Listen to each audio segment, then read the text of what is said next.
চলতি ২০২৫-২৬ অর্থবছরের প্রথম ৯ মাসে রাজস্ব আদায়ে ধাক্কা খেল জাতীয় রাজস্ব বোর্ড।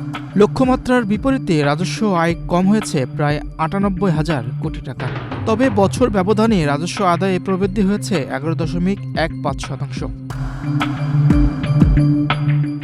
জাতীয় রাজস্ব বোর্ডের তথ্য বলছে, চলতি অর্থবছরের জুলাই-মার্চ মাসে রাজস্ব আহরণের লক্ষ্যমাত্রা ছিল ৩,৮৫,৮৫২ কোটি টাকা।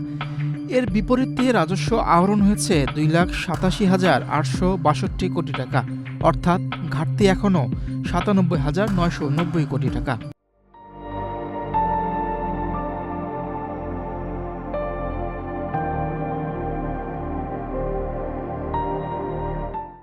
জুলাই-মার্চ সময়ে আমদানি শুল্ক, মূল্য সংযোজন কর ও আয়কর এই তিন খাতের মধ্যে কোনো খাতেই লক্ষ্য অর্জন হয়নি।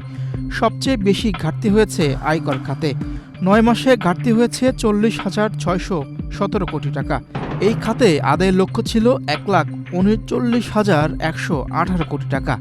এ সময় আদায় হয়েছে ৯৮,৫০১ কোটি টাকা। আমদানি খাতে ৯ মাসে ১,০৩,১৯৬ কোটি টাকার লক্ষ্যে বিপরীতে আদায় হয়েছে ৮০,২২৩ কোটি টাকা। এই খাতে ঘাটতি হয়েছে ২২,৯৭৩ কোটি টাকা। গত জুলাই-মার্চ মাসে ভ্যাট বা মূসক আদায় হয়েছে ১,০৯,১৩৮ কোটি টাকা। এ সময়ে এই খাতের লক্ষ্য ছিল ১,৪৩,৫৩৮ কোটি টাকা। এই খাতে ঘাটতি ৩৪,৪০০ কোটি টাকা। তবে চলতি অর্থবছরের প্রথম ৯ মাসে রাজস্ব আদায়ে প্রবৃদ্ধি হয়েছে ১১.১৫%। আগের বছর একই সময়ে আদায় হয়েছিল ২,৫৮,৯৯৬ কোটি টাকা।